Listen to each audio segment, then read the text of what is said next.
Okay, so now I want to make sure I don't hear anything. And now I want to make sure I hear something. Okay, so now I want to make sure I don't hear anything. And now I want to make sure I hear something.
Hello, Amanda.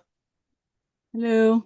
Yeah, you can just keep your camera off if you would, please. And your mic, you can turn it on whenever we're going to be asking for questions, and we'll see who joins us here on the Zoom. And we're live on YouTube also. Okay. And so we'll just get started in a moment, give everybody else a moment to catch up. Okay. Okay, no problem.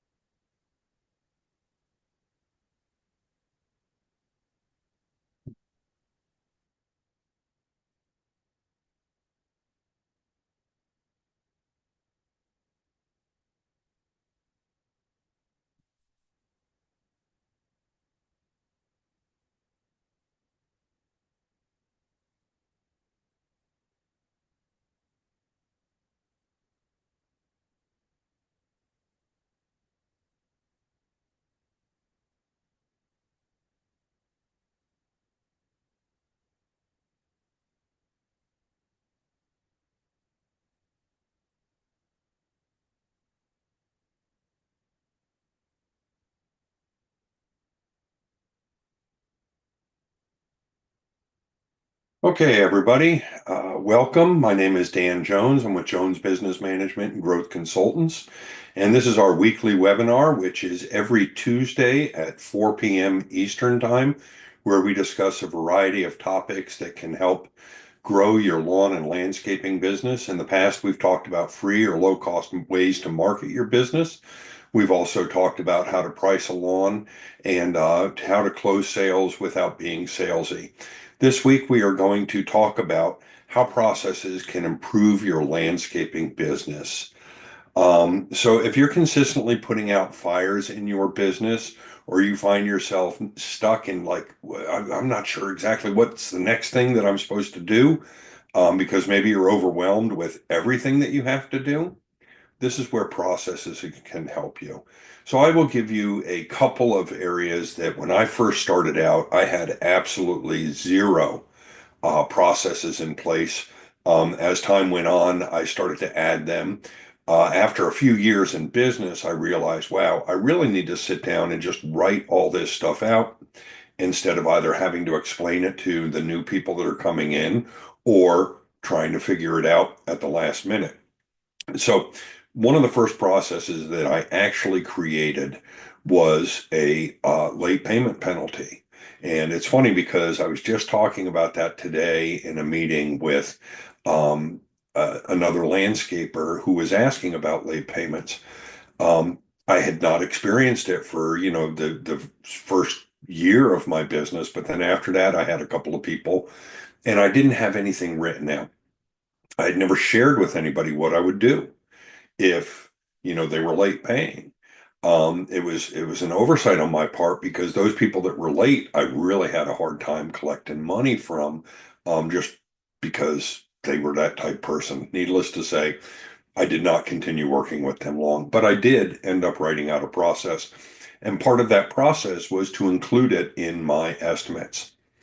So when I would give people an estimate, there would be, this is when things are due, this is when it's late, and if it's this late, there's going to be this type penalty applied.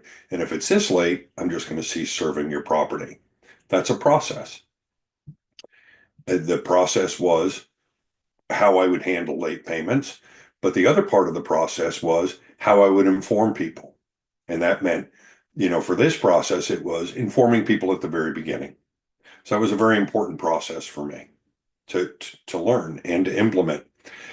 Another one that I learned pretty early on, once I started taking on a permanent team, was loading the trucks in the morning. And the problem that I ran into is after about the fifth or sixth time that I got to a job and suddenly realized that we didn't have certain pieces of equipment that we knew we were going to need, I was like, okay, this is ridiculous. So I had to, I need to write this out and give it to everybody that's working with me so that they know what's expected of them. Now, the first process that I wrote out was just for the team that I had, and they did everything, right? We'd mow certain days and then we'd go do landscaping jobs and all sorts of stuff. But once I grew, I had dedicated maintenance teams, I had dedicated landscaping teams, I had dedicated irrigation teams, and each of them had different things that they needed to have in their truck. So they had a process, and I'm going to share it with you here. This is an old process. This is the morning truck and trailer loading routine for maintenance. Okay. So I would write the purpose. That way, anybody that, was looking for a process, they could find the title and then what is the purpose of this? Why do we need this? Well, I want to ensure that all the tools and the equipment and the supplies are loaded efficiently and to eliminate delays and no forgotten items and no wasted time. And our goal was to leave by 7:05. So in other words, everybody'd be in at 7. My goal was to be loaded by 7:05. So I assigned roles and responsibilities. What was the driver's responsibility? Crew member one, crew member two, and if I was sending out a four-man crew, what was crew member three's job, right? So my driver was responsible for checking the vehicle. That was his job. Make sure that it's got, the oil, that the transmission. If not every truck, can you look at the transmission now? But if it did, they would check that once a week. There was a checklist of things inside the truck another process of things that the driver was responsible for checking. Crew member number one was responsible for getting the big mowers and all the other mowers that there may be onto the trailer and strapped in. Crew member number three was all the hand equipment. And so then we've got this standardized loading sequence, right? What is the check that the driver is going to do? What are the checks that the person that's loading the mower, the hand tools, so on and so forth? It's all written out. And why? Well, one, to fulfill this purpose, but two, for accountability. If you are going to grow a team, you need to be able to say to your team, this is what the expectation is. And if they fall short of it, why? Right? Why did you fall short of this process?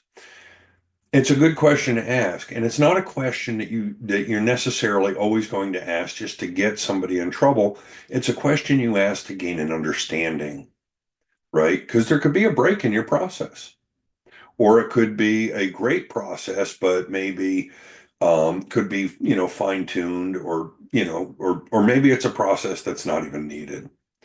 Not in this instance that I'm saying where you ask somebody, but sometimes you know we can overthink it as well. Okay. So what are we going to cover today? I'm going to walk you through simple but powerful systems. This one right here that I just shared with you was extremely powerful for my business. It set the expectation of what was going to be loaded. Um, it evolved because when I first wrote it out, it was, this is everything that's going to be loaded for you, crew that sometimes mows and sometimes does landscaping. So every day they'd have a different job and a different loadout. But it evolved also once it became a set landscaping crew of things that they had to have. It evolved also that when I started doing like big landscaping jobs, when I would go out and do the estimate, I would have a section on there to write down every single tool that was possibly needed. I created another process there so that when it got back to the office, my office manager was able to get all that stuff put out so that the operations people knew what needed to be set aside for each crew each day so that they were ready. So these processes saved us time. Okay. And it made everybody efficient and it gave us accountability. And accountability is really key. So let's come here and go. Okay, 1 second while I move some of this stuff. Um, why poor processes cost you money? Common pain points. If you don't have efficient scheduling, however you're doing your scheduling, when I first started out, I had it in a spreadsheet. I would go into Google Maps and I would put in like 10 addresses and ones that I knew were near each other. And then I would, have it route it and I would move the addresses around until I found the most efficient way to do it. As I got familiar with Jobber and Jobber got better and better, I started to use Jobber's routing software to route my people. Inefficient scheduling of going like this from your shop, your first job. I always wanted my first job that they were going to be the closest possible. And then I wanted their last stop to be the closest possible. I would work my people in a loop through the different neighborhoods that I worked in. Okay. And that was really good because they were able to go boom, boom, boom, boom, boom, boom, boom, boom really quickly from job to job. And then it was very minimal time from the shop to the first job, very minimal time from the shop to from the last job to the shop, which cut down on a lot of drive time, which drive time, if is going to cost you, gas, but it also costs you labor for however many people. I mean, if I got a 4-man crew driving around and it's taking them half an hour to get back, that's 2 labor hours that are wasted in a vehicle. But if I've got a 4-man crew and they got an 8-minute trip back, that's 32 minutes. I've now cut it down by almost a quarter of the labor that I'd be wasting. So, your scheduling and your routing Our processes, you want to have a process written for when this is going to be done every week. You want a process for when it's going to be evaluated. Is it working? Can there be improvements in the scheduling? Um, Wasting time fixing mistakes. Again, back to the example I gave about people just not loading things up into the truck. What would happen? We'd get out to the job, we didn't have the right tool. It either slowed us down or we'd have to go back to the shop and pick it up. So there's wasted time going back there, even if it's just one person. That's labor that you're wasting. So, by preventing that problem, I fixed a mistake that had been perpetually occurring. Pricing and whoops, pricing inconsistencies causing lost profits. When we had talked a few weeks ago about pricing your lawns, and that there's a science to it, and that you don't want to do it as guesswork. You don't want to say, well, this looks like a $65 mow. That looks like a $73 mow. No, there's a science to it, and you want to have a process to how you're going to evaluate the mowing, the edging, the weed eating, the blowing. And if you can have that process as fine-tuned as possible, it makes it quicker for your bidding, okay, which makes customers happy because they're getting that bid right away, but it also makes you more profitable, okay? And employees doing things their way instead of the right way. And if you were in the pricing lawn mowing a couple of weeks ago, when I had shown, some of the properties that I had done years ago, okay, and I had mentioned in there that there was a process for everything, where you pull up to the property, okay, and in the checklist for an estimate on a job was the annotation, is parking here difficult? Because when you're doing the estimate, I would figure out if parking here is difficult, where are they going to park? Can they get the truck? Can they get the trailer in there? So that needed to be looked at. And then once they pull up to the job, they know exactly where they're supposed to park. That's a process. Okay. They know that when they pull up there, that the driver's filling out the paperwork. The person number one is getting the mower ready. Person number two is grabbing the edger. And when person number two grabs the edger, they start from this set point on every property every single time. And they edge it in this way every single time so that there's a minimal chance of missing things. Okay. It may seem crazy. It may seem like a lot. Okay. You don't have to do it all at once.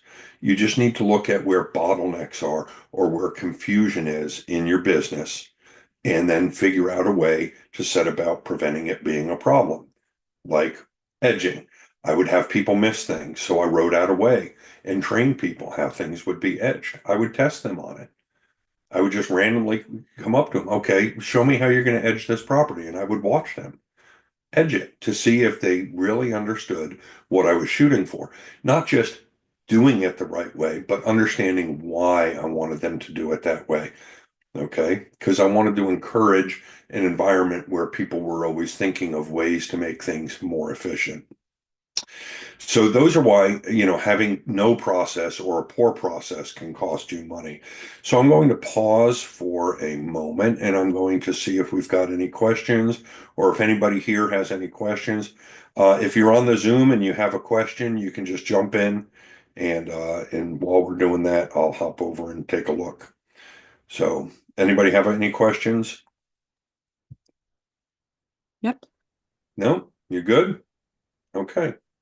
Then we will go back to sharing the screen and move on to the next part. As soon as I remember where the share screen button is. There we go.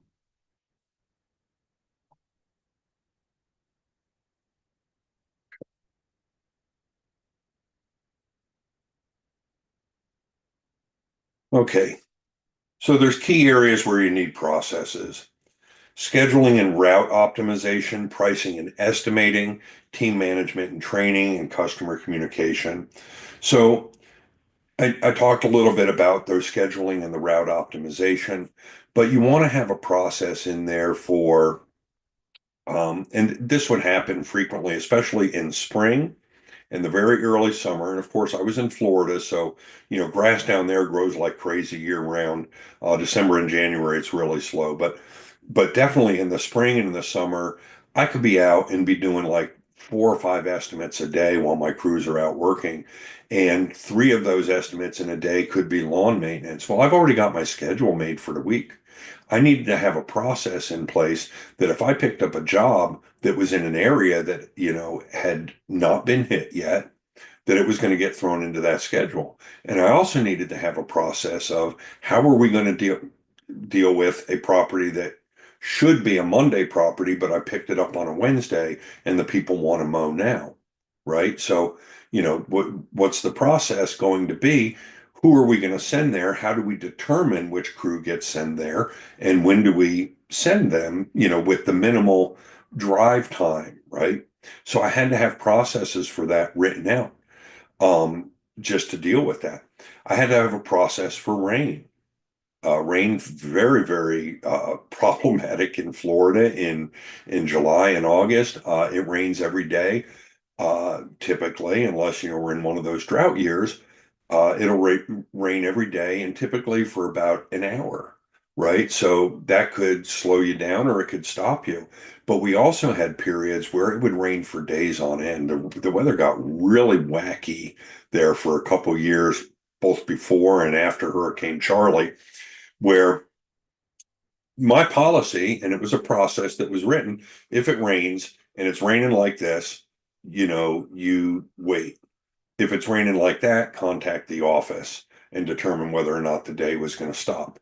If the day stopped, then all my clients knew that wherever we stopped that day, that's where we were going to start. So if it was Wednesday and it rained and we hadn't gotten to them, they knew that wherever we stopped on Wednesday, we were going to pick up on Thursday.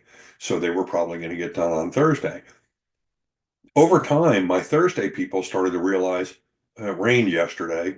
I'm probably not going to get mowed today, or if I do, it's going to be very late in the day. By having a process communicating that in both when I did the estimate, here's my rain policy, and then just adhering to it and communicating when needed with the clients. My clients they started to understand the systems with our business. They started to understand our tempo.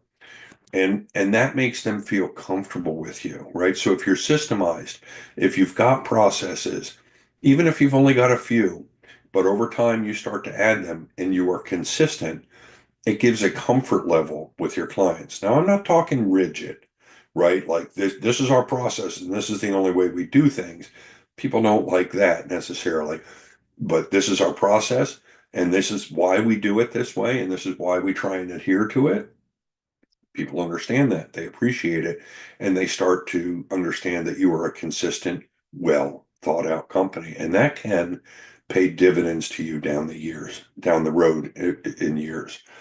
So pricing and estimating without a standard pricing system, okay, if you're just guessing, you are not guaranteeing that you are getting the right amount of money for the work that you're doing. You also run a risk that some people um, fail to realize when they say, "Oh, I charge, $55 for a quarter acre. Or I charge this amount for a half acre," and you make it the same for everybody, regardless of the size. You run the risk of some customers going, this doesn't seem really fair because, I've like my whole backyard is just patio and I'm getting charged the same amount of money as Joe down the street. And he's got, all grass and, all sorts of edging and weed eating and stuff like that. So you're running the risk of, yourself not getting the right amount of money, because you may have a lot of obstacles in a yard that you got to work around and your pricing needs to take that into account. But you also run the risk of, a little bit of customer bad will, um, from people that are like, well, why is this guy getting charged the same amount as me when I have less, right? So you want to have, a standard pricing system. But when I say standard, it's not, $45 for, this size and $55 for that. It's based on this is what the square footage is. And my mowers can take care of that square footage, and it's a, medium difficulty yard. And so my pricing system's all dialed in that I put this information in and it automatically tells me what my price is. Okay. So you want to have that, a production-based pricing model, okay, based on your production. Team management and training. If your employees aren't following a process, the problem isn't them. It's lack of documented steps. And this is what I was saying a little bit earlier, right? This is about accountability. If you have the processes written out where they can easily access them. So, I mean, I had processes in the truck. These are how you take care of these properties, right? Every property that crew was going to see, there was a process for that property, like, checklist. These are the things that need to be done for that property. Eventually, once, I started using Jobber and they got a little bit better, I was able to put all that stuff into each client so that my people could pull it up instead of it being in a book. They could read it right there in the notes. These are all the things that needed to be done. But if it's not written down, how can you blame your people for not knowing? Right? I have a fantastic memory. Okay. The problem with having a fantastic memory is you fail to remember that not everybody has a fantastic memory. And so you think, oh, well, I told you about this. And then the person's like, no, you didn't. Or, well, I didn't remember. You can't get mad at them. But if you write it down and you tell them, this is where stuff is written down, this is where you can find it, and this is the standard we're going to go by, now you can hold them accountable. Why wasn't that edged? Why was the pet door, the fence door left open? It's on the checklist. Every time that you're here, make sure that the gates are closed, to the backyard. Things like this, they need to be systemized, right?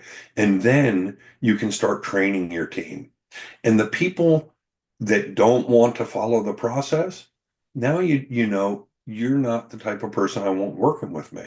But the people that will follow the process are the people that are going to help you get your business to the next level, right? The people that are like, well, this is the way we load it. And this is where the weed eater is supposed to go. And this is where the rake is supposed to go. And this is where, the 36-inch mower goes. And this is how the 48 gets loaded. And this is how it's strapped down, right? Now, I'm not saying that you got to go out and write all these different things down right now. But over time, as you start to systemize stuff, people will understand.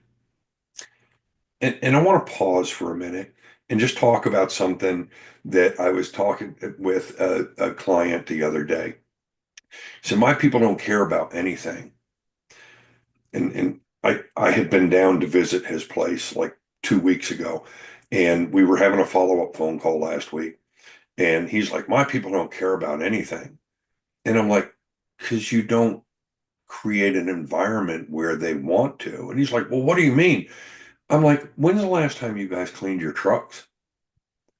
I'm like, I was there and I mean, they were like covered in dirt and stuff. But what's worse is they had all the trash from like last week's lawn mowing inside it. Well, they weren't lawn mowing, but they were doing mulching and stuff like that.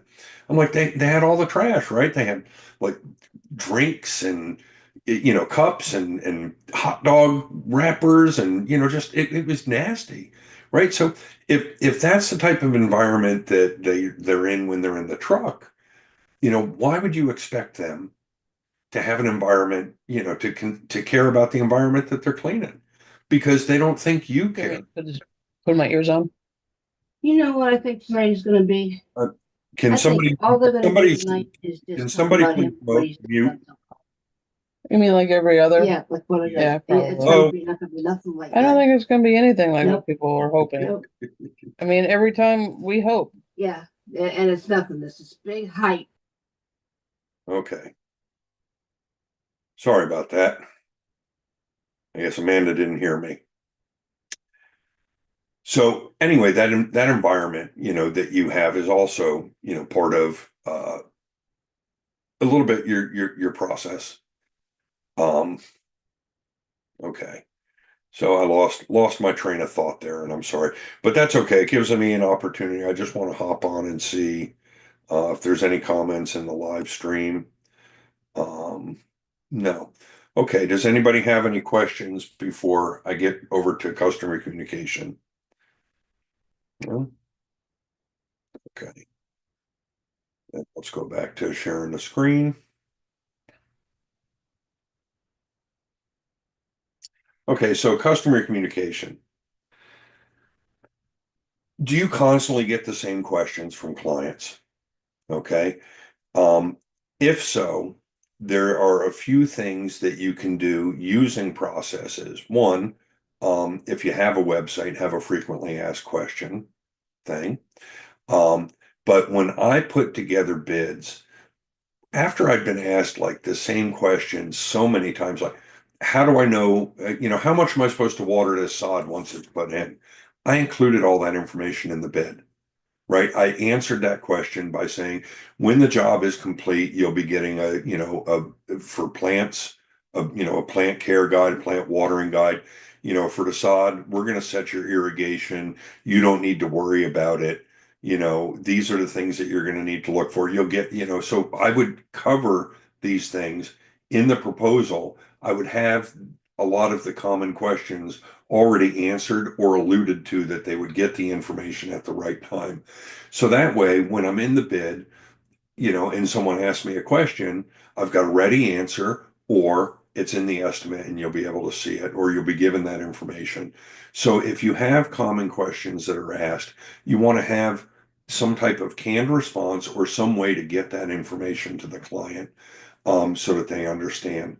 But with client communication, there's other things, right? Somebody calls and they want to set up a sale, set up an estimate with you. What is your process to get out there as quick as possible? And what is your process once you have met with them to get them the estimate? I've said this before. I'm going to say it again. I cannot count how many times I got a job, not just because I'm a stellar guy with quality work, but simply because I'm the only person that sent them an estimate. I can't count how many times I heard, well, you're the only person that showed up. You're the only person that answered the phone. You're the only person that got me an estimate. So think of how many companies these people would have called. Because sometimes I'd hear, well, I called 5 or 6 companies before I could get somebody on the phone. That's because they didn't have a process, right? So if you have a process, how much ahead of the game are you? And nowadays it's so easy to, you've got your voicemail, you've got text, you've got email. Give people easy ways to get in touch with you, and then have processes set up to stay on top of it. Chat GPT, or AI can handle like answering some of your quick and easy questions. I know I've set it up like, Facebook Messenger for my business page. I've got preloaded answers to certain questions that people ask me that it automatically just spits out. And I'm alerted that somebody's talking, and it gives me time to like get to the phone and answer it, or it'll say, hey, we'll get back with you shortly about this. So the communication, having that set up, and Jobber again just started doing an AI assistant that'll answer a bunch of questions for you that you can get set up, and then leave like a reminder or an appointment for you so that that you've got to be someplace. Okay. So I want to take a minute and I want to talk about the profit optimized maintenance model. And this is a model that I have specifically built. Like, I focused on the lawn maintenance for my business first before I ever got into anything else. And I structured the processes so that I was focusing on the recurring revenue first. Okay.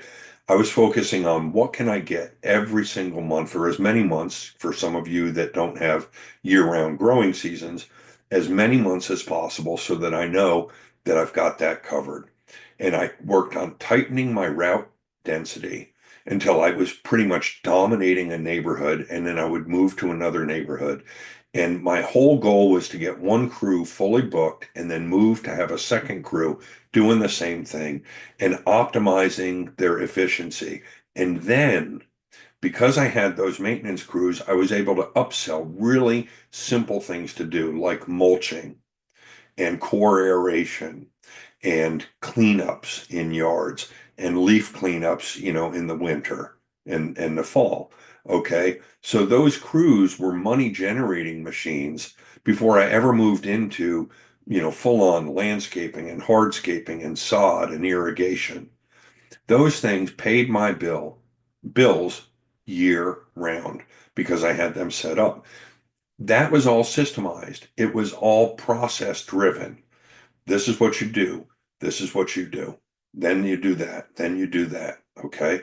So I want to encourage you. This model I'm working on helping a couple of people with. If you're interested in it, you can just drop a comment. And once I'm ready with it, I can share it with you.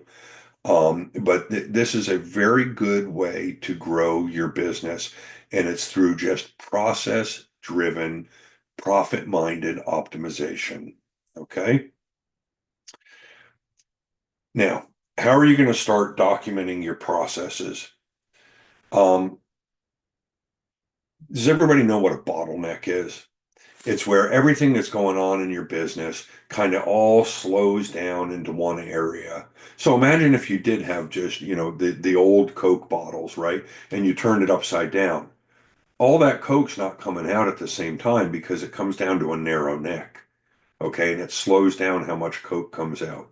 So it's the same thing in the processes in your work. If everything's all getting jammed up at one area, you need to pause and ask why.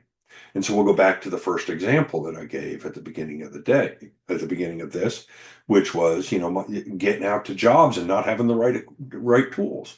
And the guy's taking forever to get loaded up. That was a bottleneck. It was affecting, how much time we were in production, and it was costing us profitability.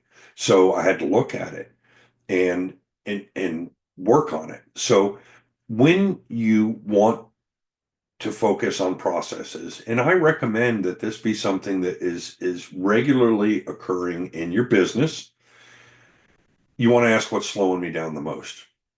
And if you have a team, you want to ask your team, what do you see that's slowing us down? Because sometimes they see something that you don't. Okay.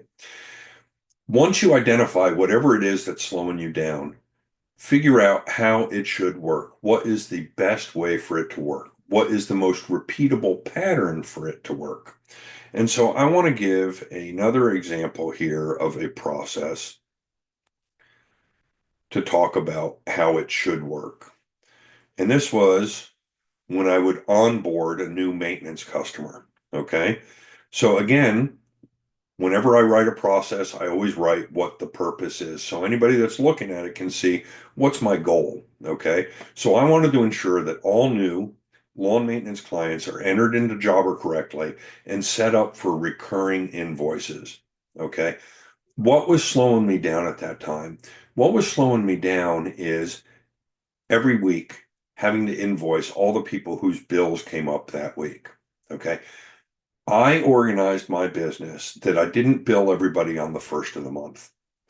If you became a client on the 15th of August, your bill ran from the 15th of August all the way to the 14th of September. And then from the 15th of September to the 14th of October. And the reason I set it up that way is so that I had money coming in every day to the business. Ideally, right? If everybody's paying on time, that's the way I chose to have it done.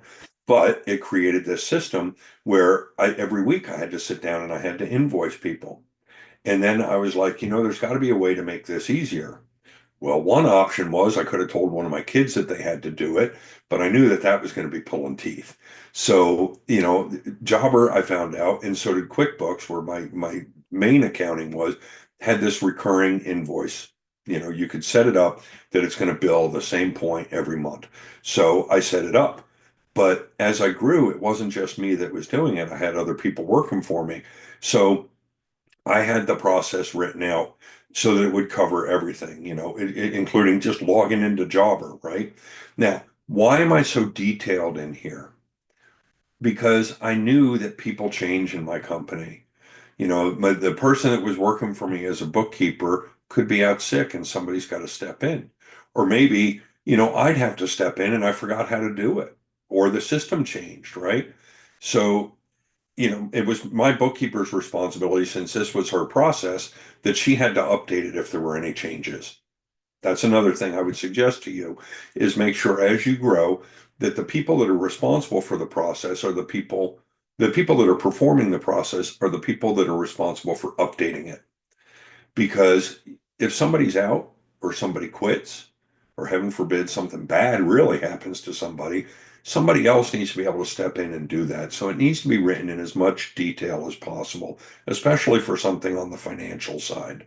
Okay, so this is all the information that would go in. Then it would talk about how to schedule the service and all the information that needed to go in, and then figuring out the optimized route placement. Okay.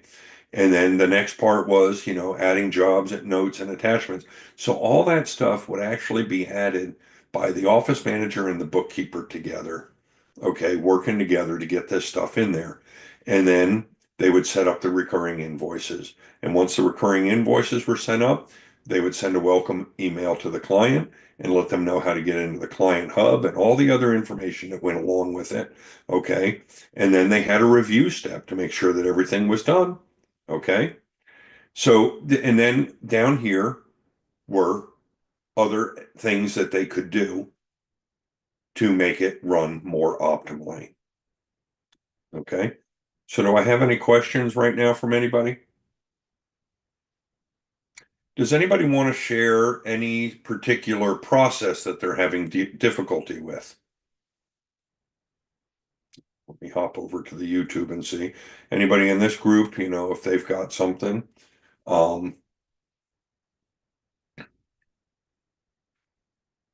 No? Okay. So then we will get back to it. Okay. So you've identified the biggest bottleneck. You've written down how it should work. You want to review how it should work, right? You want to check in sometimes. You want to ask the people that are dealing with this, how's this going? Can you think of any improvements?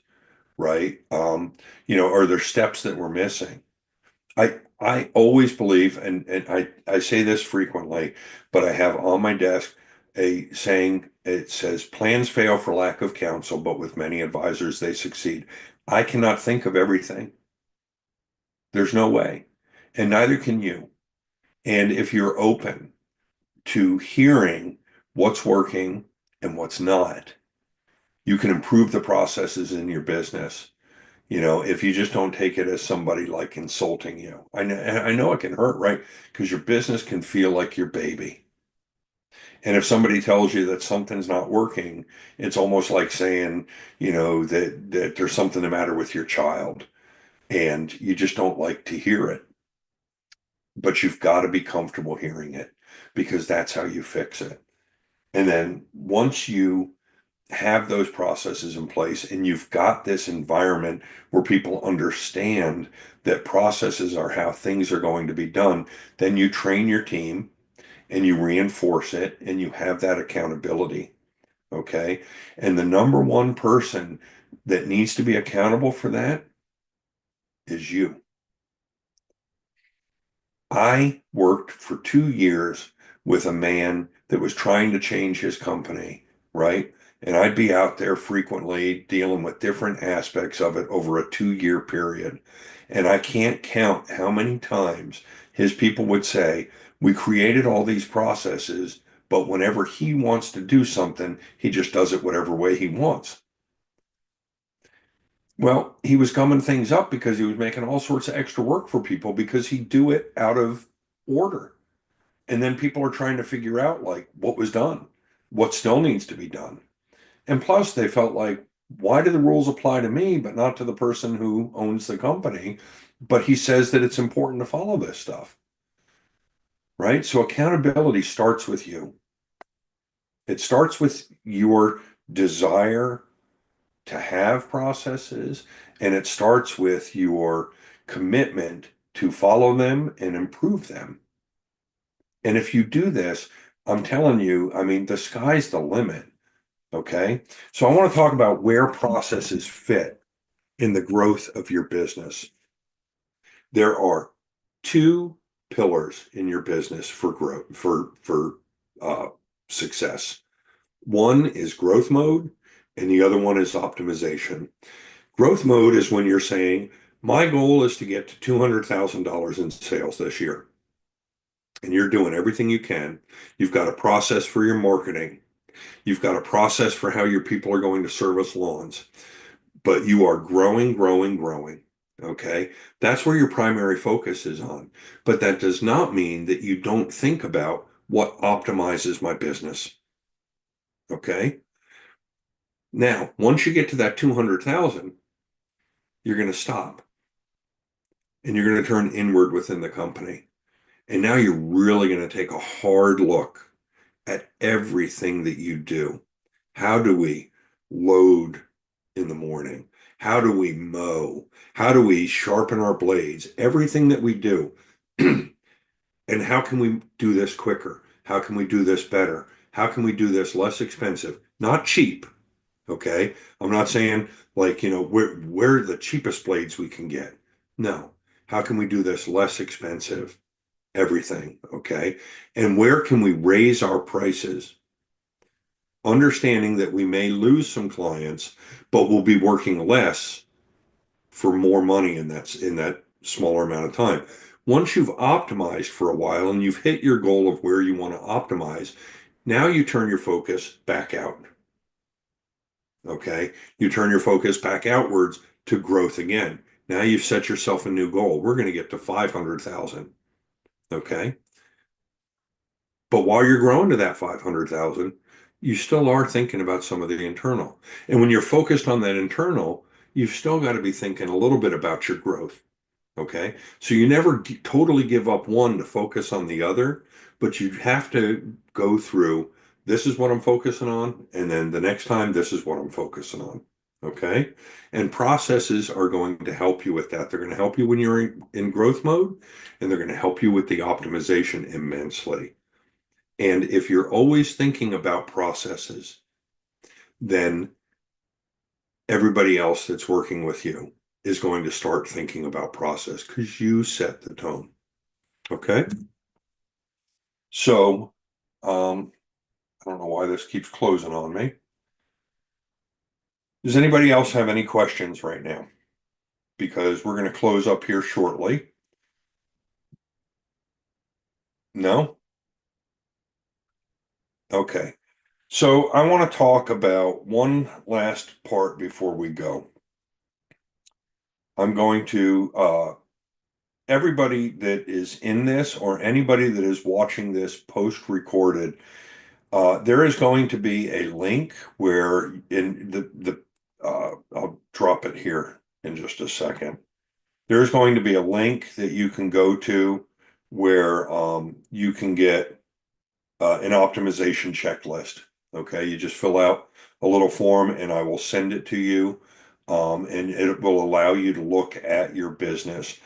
There's 3 ways that you can continue to improve your business. Of course, we have the free Facebook group. If you're not a member, I'll be sending that link in a moment also. I have the school community. I call it GYST Academy, GYST. And what it stands for is get your shit together. Okay. It's also stands for, get out of the field. Your team becomes your powerhouse. Strengthen your business through processes and transition to strategy.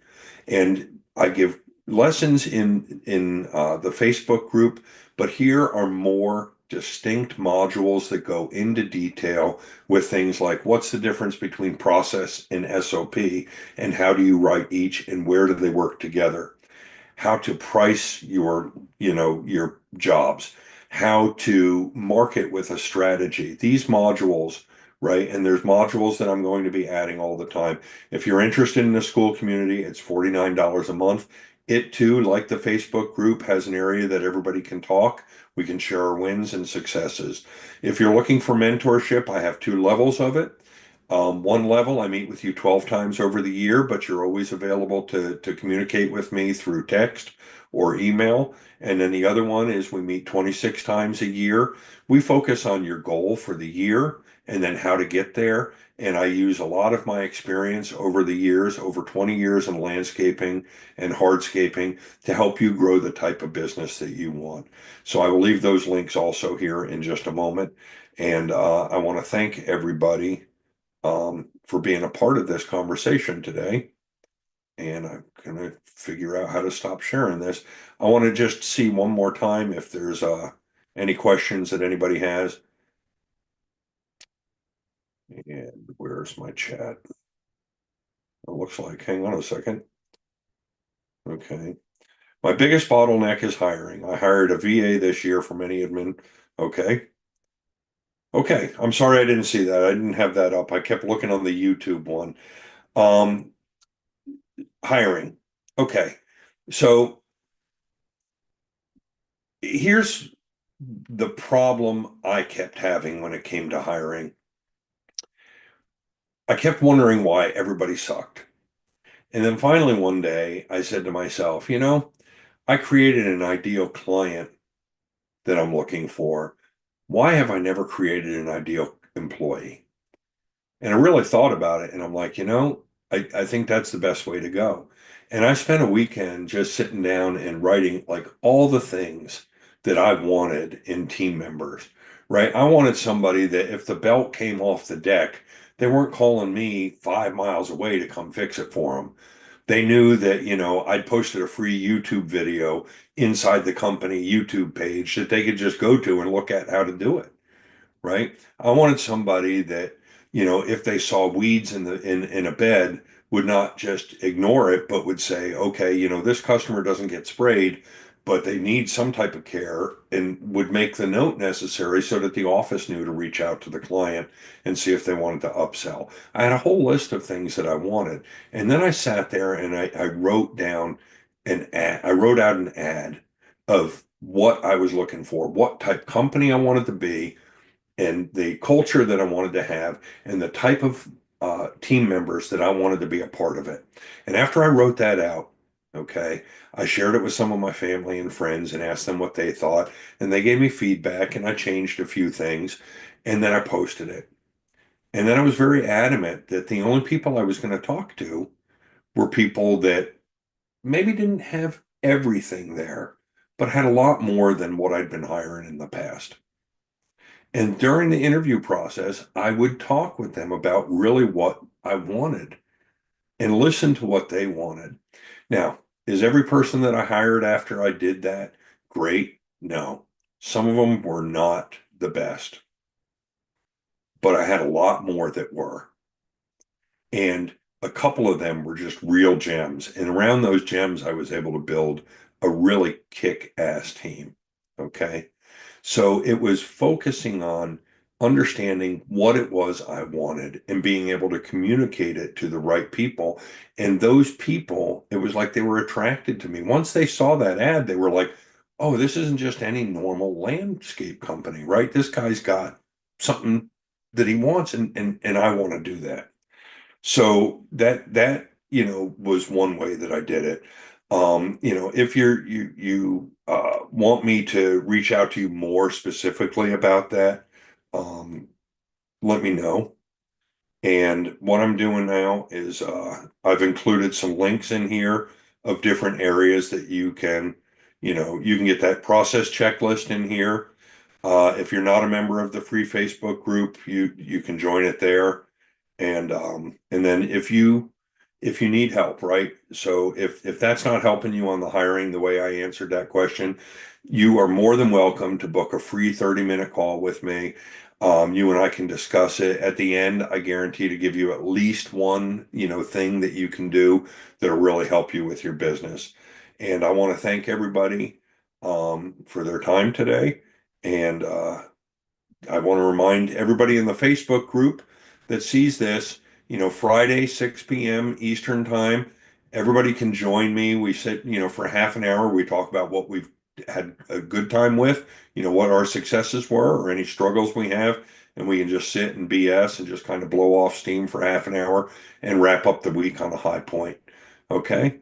So I appreciate everybody being here. I appreciate everybody on YouTube and everybody that's going to watch this in the recording after. Thank you. And you all take care.